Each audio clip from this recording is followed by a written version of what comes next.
Hello guys, welcome to my channel. আজকে blog বানাচ্ছি, তার জন্য আজকে রান্না করতে চলেছি চিকেন কষা আর পনির। তো তার জন্য সব কিছু রেডি করে রেখেছি। দেখো, পনিরের আলুটাও কেটে নিয়েছি আর পনির কাবলি ছোলাটাও সিটি দিয়ে রেখেছি, ভাতটাও বসিয়ে দিয়েছি, মশলাটাও বেটে নিয়েছি। তো এবার আলুটা ভেজে নেব, আলুটা লাল লাল করে ভেজে নেওয়া হয়ে যাক। তো তার মধ্যে আমার ছেলে আমাকে বলছে, মা আমার গাড়িটা কী হয়েছে, দেখো তো চলছে না। তা একটু ঠিক করে দিলাম, তো খুব খুশি। তো আলুটাও দেখছি এসে ভাজা হয়ে গেছে। তো এবার ভেজে তুলে নিচ্ছি।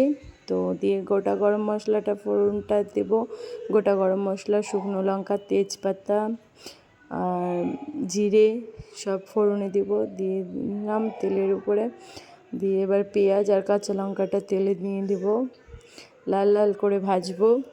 তো পেঁয়াজটা লাল লাল করে ভাজার জন্য একটু ওয়েট করছিলাম। তো লাল লাল ভাজা হয়ে গেল।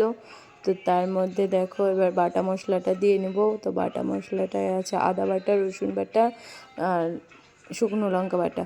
তার মধ্যে এবার দেবো জিরে গুঁড়ো, ধনের গুঁড়ো, লবণ, হলুদ, লঙ্কা গুঁড়ো, কাশ্মীরি লঙ্কা গুঁড়ো সব কিছু দিয়ে এবার মশলাটাকে কষানোর জন্য ওয়েট করছি। কষানো হলে মাংসটা দেবো। তো দেখো সব কিছু আস্তে আস্তে দেওয়া হয়ে গেল। তো এবার কষানোর জন্য ওয়েট করে আছি, যে মশলাটা কষানো হলে চিকেনটা দিয়ে দেবো। তো দেখো মশলাটাও কষাচ্ছি আস্তে আস্তে, একটু অল্প আছে কষাচ্ছি, তো ওই জন্য টাইমটা লাগছে। তো আমার ভাতটাও হয়ে গেছে, দেখো কত সুন্দরভাবে। তো মশলাটাও কষানো হয়ে গেছে। তো আমাকে আমার ননদ বলছে, বৌদি চিকেনটা ধুয়ে রেখেছো, ওটা দিয়ে দাও। তো আমি বললাম দাঁড়াও দিচ্ছি। তো তার মধ্যে কালিমাসি এলো, দেখো চিকেনটাও আমি দিয়ে দিচ্ছি। তো চিকেনটা দিয়ে দেওয়ার পরে কত সুন্দরভাবে দেখো জল ছেড়ে দিয়েছে চিকেন থেকে।